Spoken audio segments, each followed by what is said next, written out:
What if the secret to saving your dying business was selling human flesh, and the whole city became addicted to it? The story begins in France, inside a modest butcher shop owned by Vincent and his wife, Sophie. Their shop sits quietly on a narrow street, but inside, the silence feels heavier than the knives hanging on the wall. Days drag on with barely a customer. The meat in their display case spoils, bills pile high, and their savings dry up. Vincent, stubborn and proud, keeps sharpening knives no one asks him to use. Sophie, exhausted and bitter, counts coins that never add up to rent. Their dream of running a family butcher shop is rotting like spoiled pork. But their struggles aren't only financial. Their marriage is unraveling. Sophie feels chained to failure, tied to a man who can't provide. She brings up divorce again and again, but Vincent refuses, clinging desperately to the shop, his family legacy. As if poverty wasn't enough, militant vegan activists begin targeting them. These groups storm into the shop chanting insults, splattering blood across counters, and vandalizing their walls. Sophie is drenched in animal blood as the crowd laughs. Every attack drives away the last few customers who still dare to enter.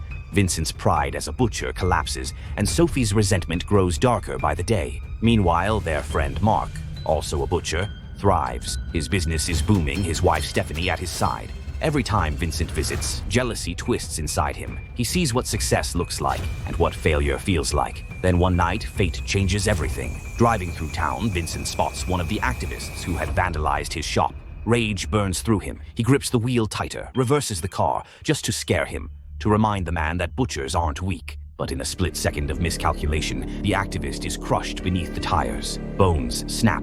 Vincent stumbles out, trembling at the sight of the lifeless body. Panic rises. He wants to call the police, beg them to believe it was an accident. But Sophie grabs his arm. "No one will believe you. They'll call it murder." Instead, she whispers a chilling solution. Cut up the body, scatter the pieces, dispose of it like unwanted meat. Vincent recoils in horror, but fear wins. He drags the corpse into their shop, locks the doors, and begins the unthinkable. Knife in hand, he carves flesh from bone, grinding and slicing until blood coats his arms. Hours later, exhausted, he collapses. When he wakes the next morning, something is wrong. The remains are gone.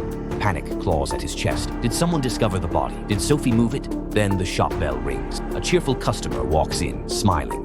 She asks for more of the delicious meat she bought the night before. Vincent freezes. Delicious meat? With dread, he realizes what Sophie has done. While he carved through the night, she had stolen part of the body, mixed it with pork, and sold it, and the customer loved it. Vincent refuses to sell more, but the woman insists. She can't stop thinking about the taste. Sophie steps in, calling it a rare delicacy from abroad. Vincent blurts out the first lie that comes to mind. Iranian pork. Exotic. Believable. Safe. Word spreads like wildfire.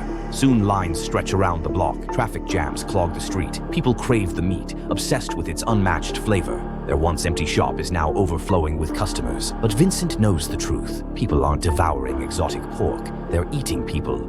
At first, he swears never to touch it himself, but curiosity gnaws at him. One night, he slices a piece, cooks it, and takes a bite. The taste is indescribable, rich, tender, unforgettable. Sophie smiles knowingly. Of course it's delicious. He was vegan, pure, untouched by animal fat. That's why the meat is so good. Her eyes gleam with a dangerous idea. If one vegan tastes this incredible, imagine how much we'd make if we hunted them. If every activist became prophet. Vincent recoils, but the seed is planted. The turning point comes when their daughter Chloe brings home her new boyfriend Lucas. Vincent prepares a feast, eager to impress. But when the meal is served, Lucas refuses. He's vegan. Chloe follows his lead. Both push away Vincent's cooking. Humiliation cuts deeper than any blade. Rage floods Vincent's veins. Sophie's words echo.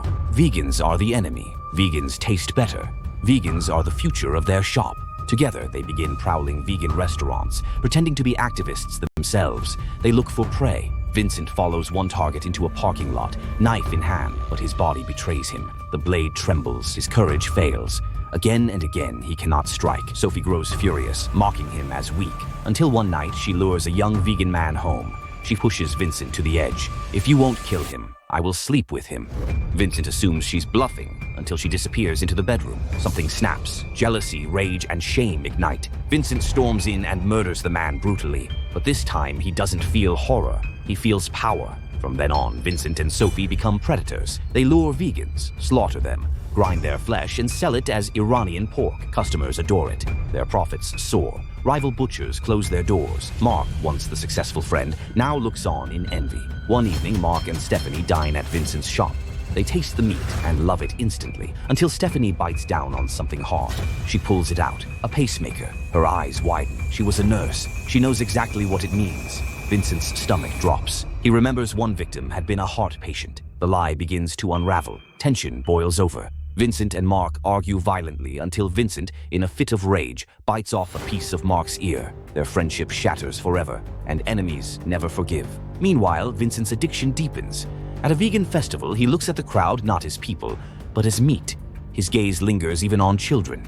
He shakes himself, horrified, but the hunger inside is growing. Soon after, Lucas confronts Vincent, troubled by the disappearance of his activist friends. Sophie coldly suggests making him their next victim. Vincent recoils in shock. He sees it now. Sophie isn't just complicit. She's addicted. For the first time, he pushes back. He throws Lucas out and declares the business finished. The next day, Vincent refuses to sell Iranian pork. Customers riot, furious after waiting for hours. The mob storms away, and Sophie turns on Vincent in rage. Their empire collapses overnight, but their fall isn't over. That night, a group of thugs disguised as vegans storm the shop. Seeking revenge, they beat Sophie mercilessly. When Vincent returns, he finds his wife bloodied, surrounded by blades. Primal fury explodes inside him. He kills 2 attackers savagely, but one overpowers him, stringing him up on a meat hook. Vincent screams, dangling helplessly, but Sophie, crawling through her own blood, grabs a hook and drives it through the attacker's eye. He collapses. Together, they survive, barely. Mark and Stephanie, armed with suspicion and evidence, go to the police. Investigators find trails of blood, pacemakers, missing persons. The truth can no longer be hidden. Vincent and Sophie's empire of flesh collapses. They had killed 30 people, 30 souls, butchered for profit. Their punishment is swift. They are sentenced to death by hanging. And so the butcher and his wife, once desperate to survive, end their story not in triumph but in the noose. Devoured not by customers, but by their own greed, lust, and madness. Imagine this. If you discovered your favorite meal was actually human flesh, but it tasted better than anything you've ever had, would you keep eating it or walk away hungry forever? Let me know in the comments. And that was Some Like It Rare, 2021. A film where hunger turns into murder and greed turns into madness. If you enjoyed this recap, smash that subscribe button.